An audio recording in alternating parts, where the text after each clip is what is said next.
I said, hey, hey, welcome to the Man Cave Happy Hour. I said, hey, hey, welcome to the Man Cave Happy Hour. We're gonna drink a fine whiskey and smoke a really fine cigar. It is time for happy hour. It is the Man Cave Happy Hour. Whiskey, cigars, spirits, the stories that go along with it. I'm Jamie Flanagan. I am Matt Fox. And I am David Wright. The Motor City Hypnotist. I am in the house. Jumping in the fray. I never miss a chance for a free drink. That's what I say. Oh, you will taste my bourbon. But as the announcement alluded to, and on the screen, you can say we have guests. Yes, we do. Because it's ladies' night at the Man Cave Happy Hour. Ladies' night. See the sign behind me? I see that. It's right there. Yeah, it's a show. It's a podcast for everyone. Says right on the sign. Right at the bottom. Podcast for everyone. You can read it on the internet. Must be true. So with us today, sharing the stage and going to share a cocktail, we have Sara from A Flavor Journal. Yes. And Tonya Cole. Tonya, you do a lot of stuff.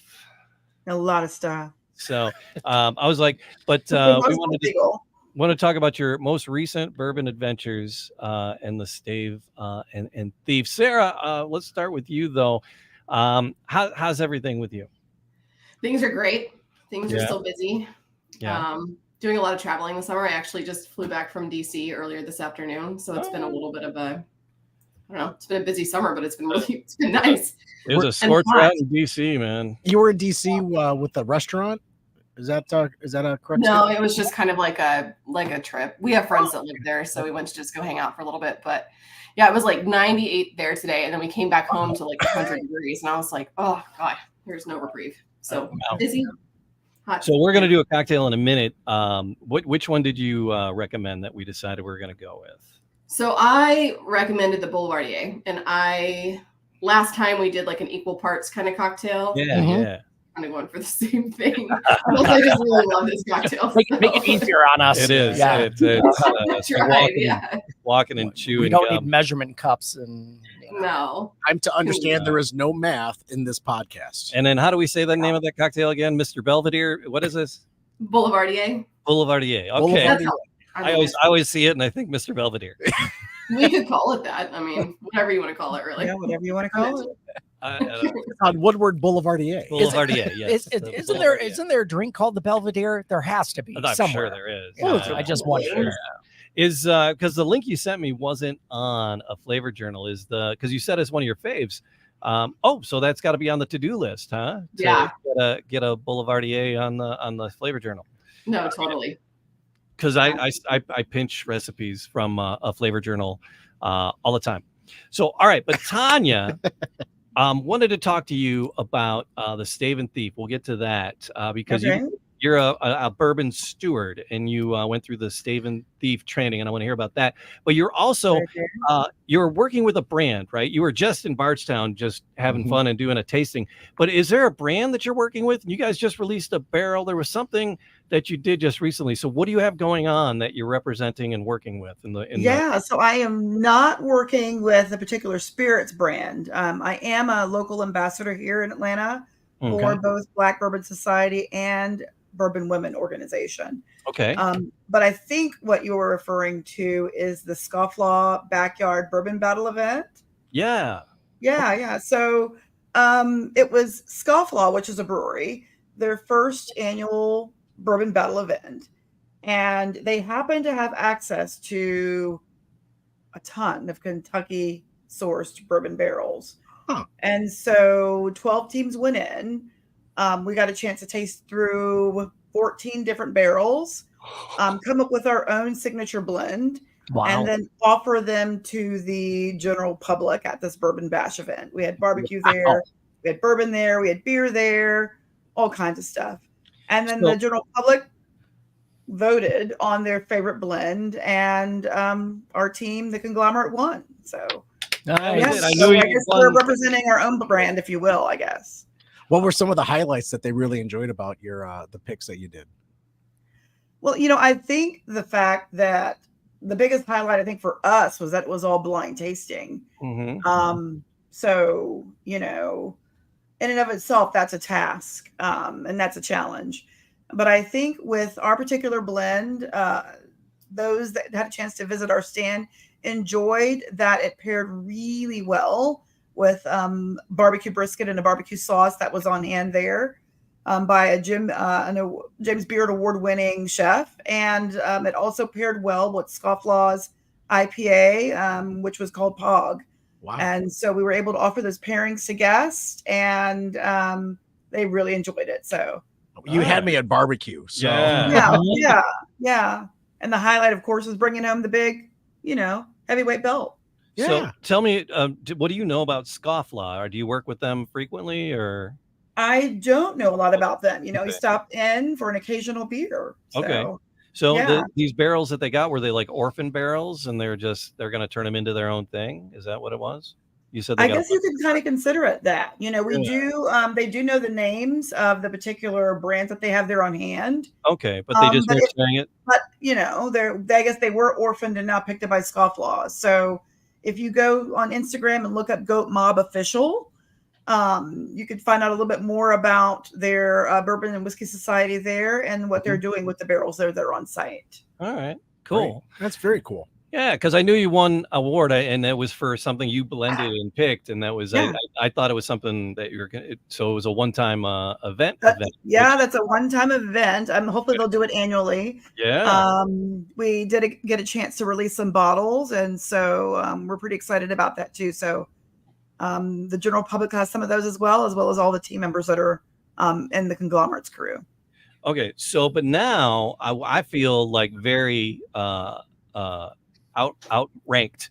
I think with Matt, we're outmatched. Yeah. Hi, have you met us? So you're a bourbon steward. What's the official title? You went through the classes and training through Stave and Thief? I did. And so for me, that process, I started out as a certified bourbon steward, only because I felt like I needed to read, do that self-study program there and that, find my way through that. And then last year, right around Labor Day, I went down to Kentucky and took the executive bourbon stewardship class. So I guess that title would be executive bourbon steward. Okay. Executive bourbon steward. I like that. I want that on a business card. So is it Tonya Cole EBS? Is that what it is? Some people do that. Yeah, I'm not into that, but some people will do that. Yeah. So what does the Stave and Thief training entail? What does it what's it entail? Yeah, so for the certified class, it's a self-paced, self-study guide. And I guess maybe you can see it here. It's kind of a paperback book there. And you might notice that like in some of my pages there, they're like literally ripped out of the book. There with all of my notes. Because, you're busy going over this material over and over and over and over. And then at the end, you take a test. And of course, you've got to show, a little bit of proficiency there, not miss too many of those. And then once you get the, certification, then they give you a Stave and Thief pin. For the executive class, there is an online portion, which I think is like $495. The in-person class is down in Louisville. I think it's right around $595 right now. Okay. And you sit in class. It's an all-day course where they talk to you about distillation, the process of making bourbon, what is bourbon, what's bourbon composed of, and then take you in there to see some live demonstrations, and you can participate in actually putting the grains in the still there, and that distillate in the still and the grains to be mashed. So that's pretty exciting. They give you a hard cover book here, and you take the test, and then if you are proficient with that, then you get sort of a little memento, which is the Stave and Thief pen there, and you get a challenge coin. I think you can see it there too. Oh yeah, nice. And I know that our friend who was the author was talking about kind of how to work with her palate and do some nosing. You also get a nosing kit there too to work from. Wow. We're here so that she could see that. But there are lots of benefits to taking that course in terms of becoming proficient at nosing and tasting and all that good stuff. So that nosing kit. It's just like different aromas that you just. It is. And so you can make this at home too. I know, Sara, you could probably come up with some ideas on how to make this on your own, but there's anywhere from oat, grass, some butter, cocoa, brown spice, vanilla, caramel, however you want to say it, orange and cherry notes that are in here. And then you just kind of work with these scents over a period of time until you think you can recognize it and a spirit. You got shoe leather in there? Is there actually, that's 33. 33 is actually leather. All right. There we go. Is there pencil shavings? Is there, what are other some there's wood. So, I mean, I think Wood, if you smell pencil shavings, then maybe you do. pencil shavings. Pencil shavings. It's a number 2. So, yeah. It smells like Yeah, that's right. Not the cheap kind, right? Oh. So, yeah, that's it in a nutshell. So I kind of want to take this class all of a Yeah, sudden. I do. So now that you have this, does that what rights and privileges are extended to you because of this? Well, I think for a lot of individuals that take the course, they do go on to do their own tastings. So a member of the conglomerates team, his name is Dad's Whiskey Stash. You can find him on Instagram there. He hosts local tastings around the Atlanta area. Tasha Mobley is the first African-American female executive bourbon steward for the state of Georgia. She also hosts a numerous amount of tastings in and around Atlanta as well. So, hey, Misty, I see you on there.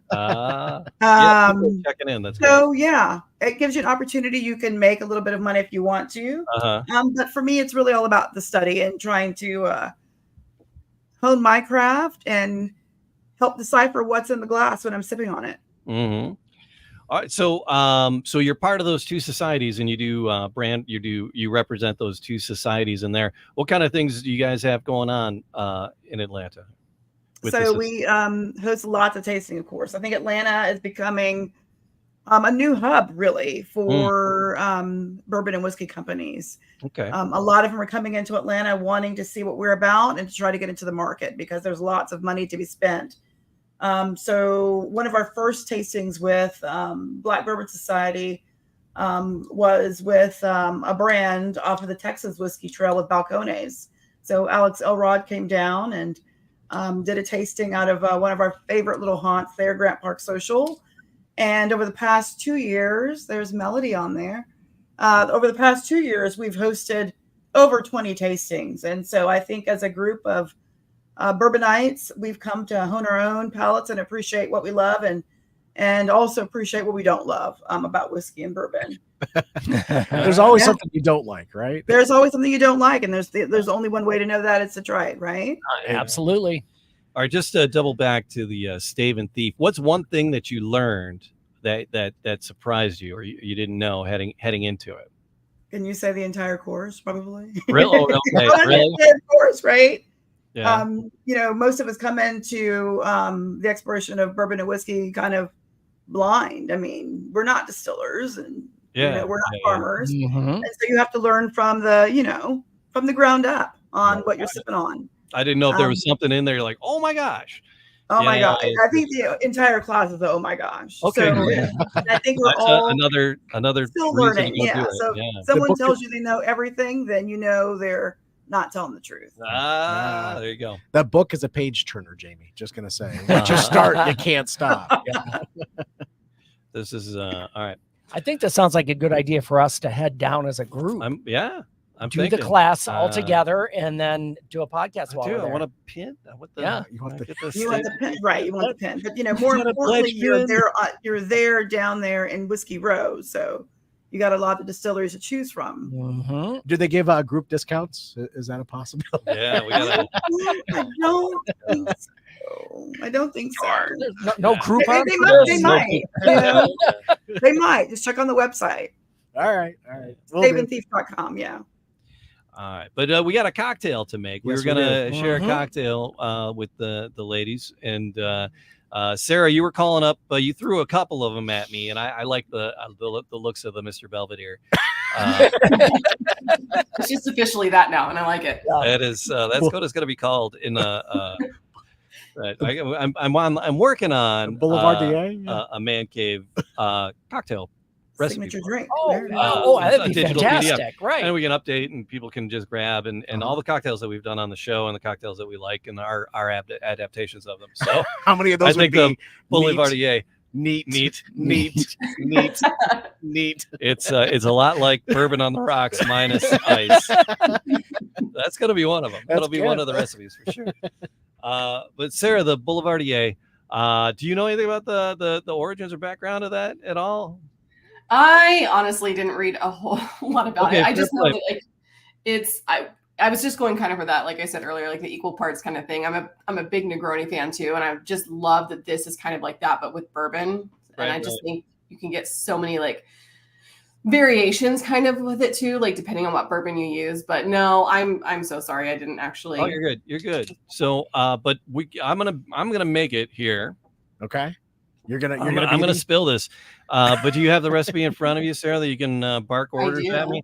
I have the specific one that we kind of like. Perfect. Shared. I got So it's some Doolin vermouth. I got the Campari.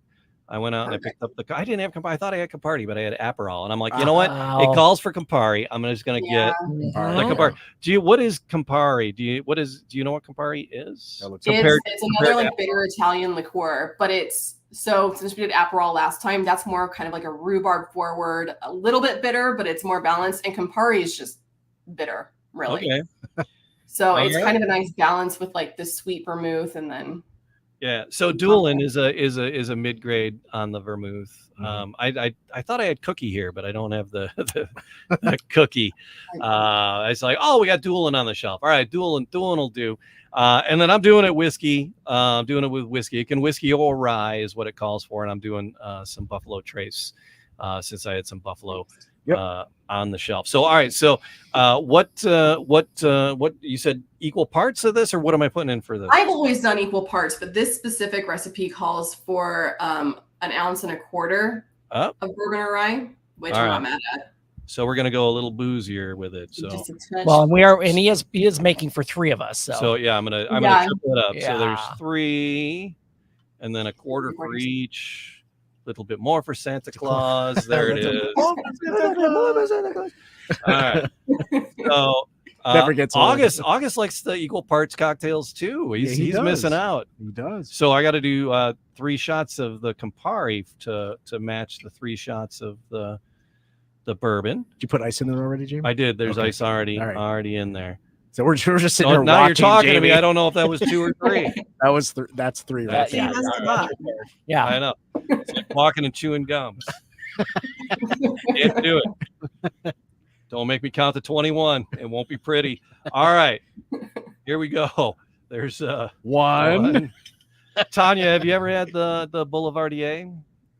I've had it once. I would say that I'm more of an old-fashioned girl, and I do love my paper planes too. So yeah, paper planes are so good. Yeah. Yeah, we just did the paper plane. Yeah, we did. Last week we had when our last show that we did, Dave brought in a head bartender from a local restaurant that he frequents. He and his wife. Can you put a big cube in each glass, please? And it was a butter. Go tell. It's a maker's mark, but they fat wash it to give it that butter, and then it's their version of an old fashioned. This restaurant, so it's I don't know what parts are in there, but I forgot even what was in it. But long story short, they pre-bottle it, and you can walk out of the restaurant with a bottle pre-mixed with the bitters and everything in it. Just throw it in your fridge, shake it, pour it, and you're good. Yeah. That's pretty cool. I'm working on fat washing some bourbon too. So I'm fat washing some Effie Jewel and some hickory smoked bacon. Mine ended up lumpy. Yeah, no, mine's not doing that yet.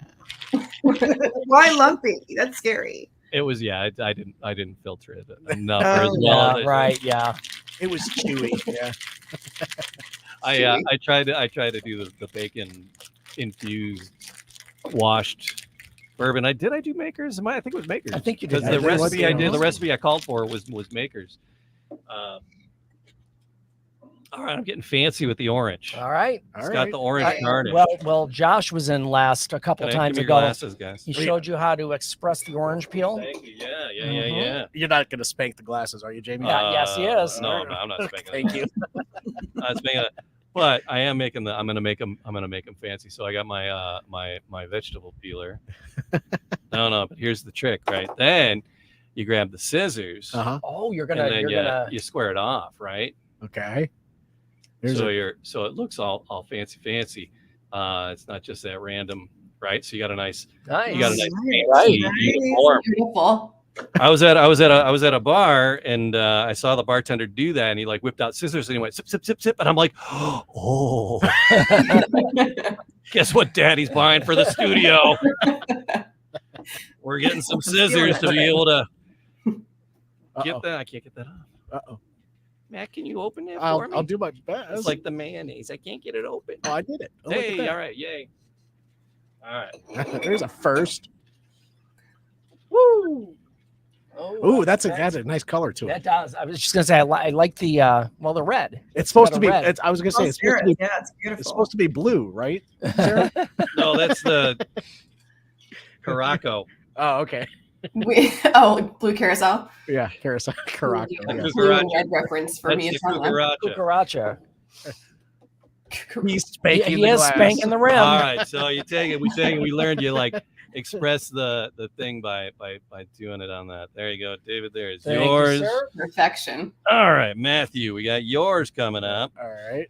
Yeah, I left a semi-peeled orange in here the other day in the studio. Smelled like the oranges. It was crazy. Okay, quick side story while you're working on that, Yeah, Jamie. yeah. I was in my I have a Ford Explorer. Not that you need to know the vehicle, but I kept feeling this smell like this like this kind of it was kind of this musty, nasty smell, and I'm like, what is this coming from? I checked my vents. I turned my heat on and off, turned the air on and off. Apparently, I'd gone grocery shopping and a cantaloupe rolled under my seat months ago. I found it at some point. I'm like, oh my God. Yeah. I found a It's in the future. I've lost fruit. I had found a lime in my refrigerator. I'm like, I've never bought a lime, and I realized that used to be a head of lettuce. Oh my God. Thank you, Elaine Boozler, for that joke. Yes. Oh, that's what that was. All right. So yeah, I guess this wakes up the oils and yeah, gets them going. There you go. Oh, so my there's goodness. my fancy. All right. Sarah, did you make one yourself? I did. I don't have a fancy orange peel though. Jamie? Oh, see, I could send it to you. I gotta. Do you mind? Just really quick. He'll cut one up for you. Well, virtual. I appreciate that. I gotta take a picture of this before Absolutely. it's like I gotta. Oh, look at there it is. And Tonya, All right. what are you drinking on? I'm sipping on some Bardstown. Yes. Neat. All right. See, that's a recipe. Neat. That's a perfect recipe. All right, there we go, gentlemen. All right, gentlemen, ladies, cheers. Thank you. Cheers. Tanya, Sarah, thank you Ladies, for being in the Man cheers. Cave. Cheers. Cheers.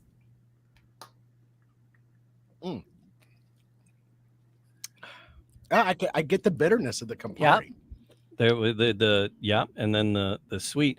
And I'm thinking it's like the rind of the orange, but that just must be the Campari. Is the Campari that bitter? It really bitter. zips you? Yeah. Yeah. All right. Actually, I think the orange kind of counteracts that a teeny bit. Balances it. Yeah. It's a nice balance. But we wanted to talk about. So Sarah, I know you enjoy whiskeys and you enjoy bourbons. And it seems like it's kind of it's a man's drink, right? No. But it's not, right? So No. where do you fall in your spirit choices usually, Sarah? Oh, I'm really not picky, to be very honest with you. I have to admit I'm not a huge rum person, but I'm with Tonya. Like a really solid old fashioned or Manhattan, honestly, is probably my go-to. I really love on cooler nights, obviously, heating up the solo stove and just sitting outside and sipping that, or just bourbon with a big rock on it. I think that in it.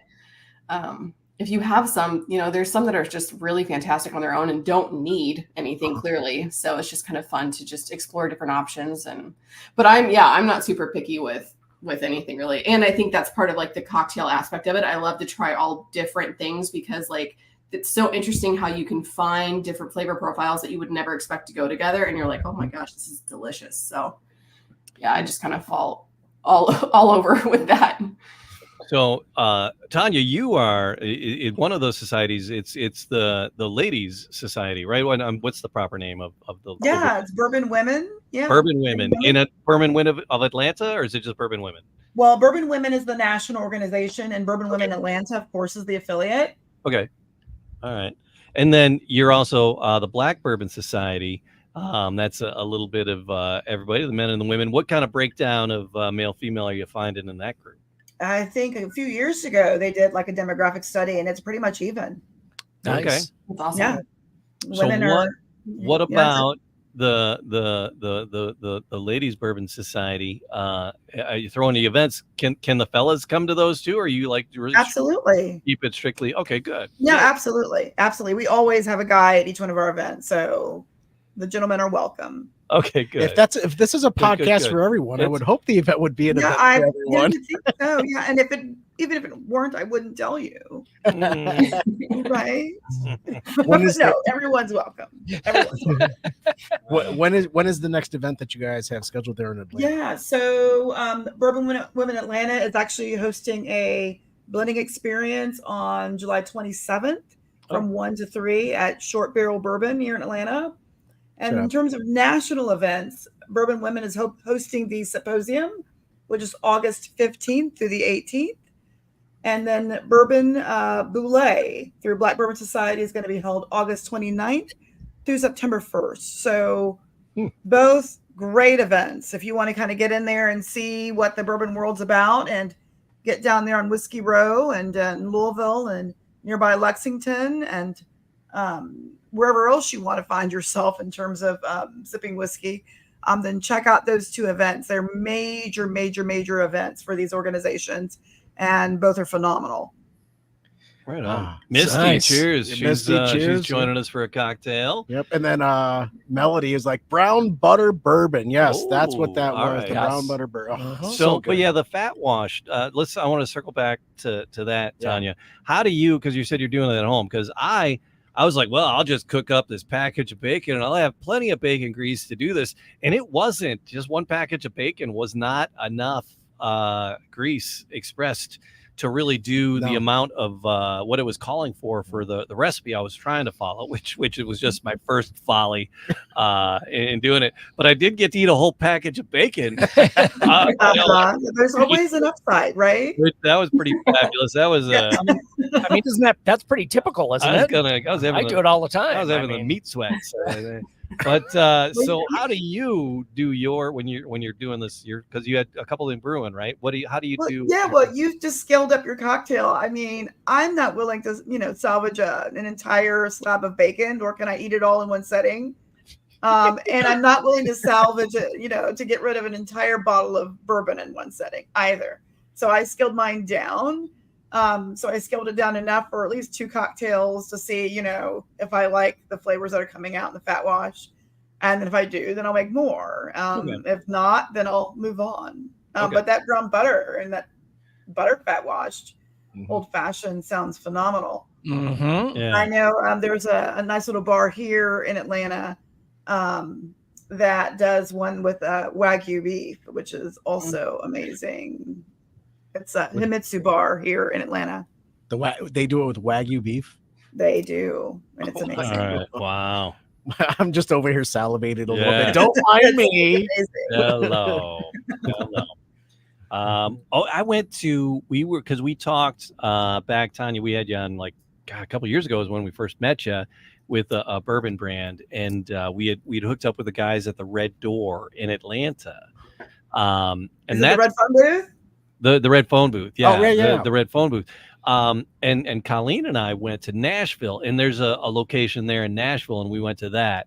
And that was a ton of fun. And they do a lot of real specialty cocktails.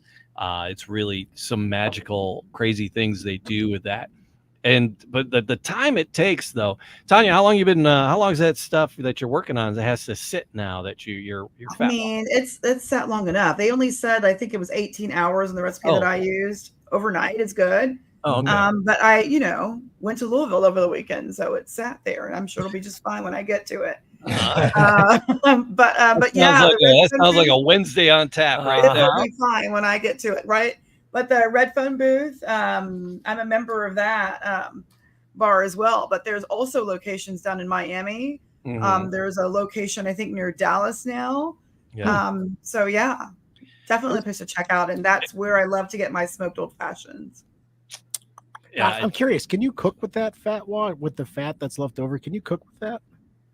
I'm just curious. You want to try and let me know what Yeah. you need to think? I'm kind of looking at Sarah going, is that something that you time down? You can try it, Matt. What's the process that you're doing? I don't know. I usually discard. I've done a brown bourbon fat washed or brown butter fat washed bourbon before with like a grapefruit cocktail, but I just threw the butter away. But now I'm kind of intrigued. I think you can save the butter. Now, like you can throw that in a pound cake or something like that, and that would be amazing. Oh, yeah, totally. Like bacon fat, I don't know about that. But butter, I would say, yes, please keep that. Yeah. Chef Mel, I think, is listening. Chef Mel, what do you think? Yeah. Do it. Do it.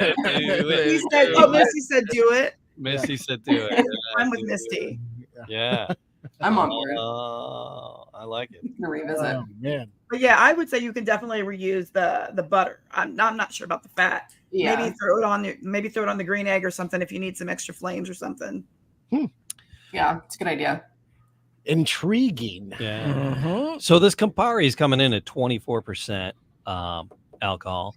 I might, because the bitter keeps hitting me. Bitter. Would you add a little more vermouth? I might back off on the Campari slightly. Okay. I might back off on the Campari slightly instead of I might parts? go 1 on the bourbon, a half on the Campari, and 3/4 on the sweet vermouth. Okay, that's fair. I like it. Now we're doing math. So And that will be the Mr. that will be the Mr. Belvedere. There you go. That's exactly right. You can name yours. I'm thinking that'll be my augmentation of it. All right. We'll have to try that after I down this fella here. All right. I love it. We'll do that. So that's Dave, the Motor City Hypnotist, is here. Sarah, did we introduce you to Dave? No, I know. Well, but not in the beginning, but it's good yeah, to meet you. we pre-show we were talking. But Dave does his show. He usually records after the Man Cave and here on Monday nights. And people listen whenever, but we're recording on a Monday night. Yeah, I always like when you guys record on Monday because I know I can come an hour early and have some drinks. I don't have to. Yeah, we're no doing covered charge. in I studio. don't. I'm not. Yeah. You don't know us. Wait a minute. Yeah. I don't know. We're coming up, and we're gonna do a party. We're gonna move the party, and you're gonna record your show from my house because we're gonna. Oh, really? We're Okay. gonna, sometime before the summer's out, we're gonna do a man cave from the deck. Are we doing a cook-off? We're doing a cook-off. We're gonna take each of us are gonna create a barbecue sauce using bourbon. And we're gonna do chicken. I figured chicken's easier to do. It cooks quickly enough, and it's safe. So we'll all have just like boneless, skinless chicken breasts to do or something, and then compare our sauces that are bourbon based. So, Sarah, I might pull in a ringer. I might actually call Sarah to help me out. And I'm here. Next day she gets a call from me. She's like, "Okay, I just talked to give Matt that here." I'm going to be the first phone call. I'm getting ahead of both of you. So yeah, we'll give you fair warning, and if you can make it to the Metro Detroit area, you're welcome to jump on the deck with us and join That'd be awesome. This is fun. Yeah, I'm enjoying. Thank you. And that was the thing. That was like because it's like it's the first author we had talked to is talk bourbon to me, and then we just had Kerri on bourbon basics for her. And we've always said that it's a podcast for everybody. The hobby of having fun with bourbon it isn't the old boys club that it used to be, that it seemed to be. There's a new bourbon out right now, and it's escaping me. The name of it is Beso, but there's a famous woman from the bourbon history, and they just released a bourbon with her name on it. Our friend Spencer has a bottle of it, and he was going to bring it into the show. We're going to try it. I want to say it's Martha something, but so anyway. But ladies have always been a part of bourbon, but it seemed like more of an old boys club, and just we try to dispel that myth and open the doors for everybody everywhere to enjoy the bourbons with us. Yeah, so thank you for being a friend and colleague, if you will, of the Man Cave Happy Hour. It's so much fun to have friends that we can just speak with and talk on a level, and you educate us at the same time. So thank you very, very much. Sarah in the Flavor Journal, we like following the recipes there and the cocktails, and then Tonya, all the things you do on Facebook with both of your groups and your personal stuff. It's just I just love following and liking. Thumbs up. It's like it's like, have you talked? It's like people are have you talked in a while? It's like, well, we've talked on Facebook, right? We've engaged. We've thumbs up and things. So it's always good keeping up with you guys. Yeah. Tonya, you are such a badass. So cheers to you, ma'am. You are as well. So, all right. Couple of badasses up in here. All right. You know what? Have you started scaling like all of your cocktails to go along with your dishes? I know your dishes are so geared to. You should totally do it. I know. I really, really like for years now, I've wanted to do a cookbook, and I really want to have kind of like a date night section with like a cocktail suggestion and then like a wine pairing suggestion or something just to keep it fun. But no, I think that's such a good idea. Do it. Totally do it. I will. I love the little flavor journal pages you'll have in the background, and then on the website you can sell extra tip-in pages for when they fill up their journal. They can buy more because people like to have the right size and right font and right lines that matches, so you can sell extra tip-in pages. Yeah. Here's Amy. All these great ideas. I don't know. I came up with that. You guys are so smart. That is checking in. Amy. Hi, Amy. Cheers, Amy. But ladies, it's a party for everybody. We try not to. We get silly and boyish when we're not being. Yeah, it's because our DNA is male. When we're not being happens. supervised. So we truly appreciate you guys being here to keep an eye Jamie, on us. are you 12?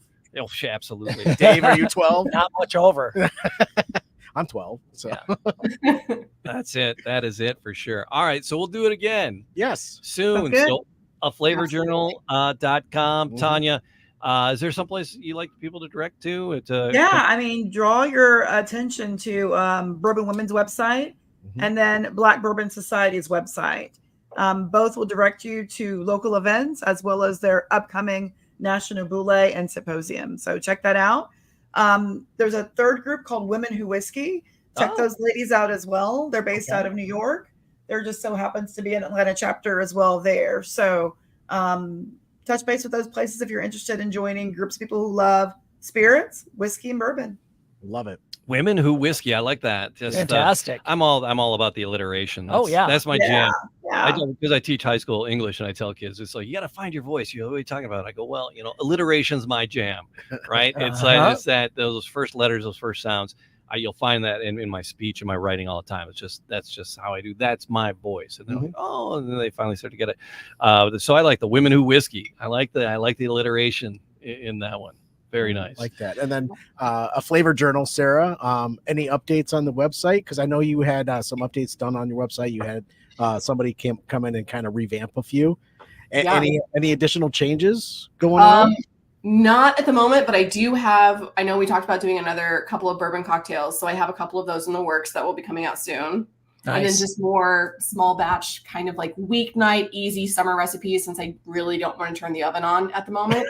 Kind of like focusing more on those things just to keep it easy. And so lots in the works. It is. I love grilling because it keeps the house cooler. I love doing it. Love doing it outside. Me and the cat out on deck having a little bourbon. Amen to that. Throwing a few things on the grill. All right. So subscribe, leave a comment. There'll be links to all the cool stuff in the comments below. So check all those things out. Yes, please. Motor City Hypnotist .com, Motor City Hypno on the socials. Find him there. And then ladies, gentlemen, cheers. Cheers. Thank you for everything you ladies do, fellas. Cheers, ladies. Here's gents. Oh, you got that. Don't go anywhere. We'll be right back.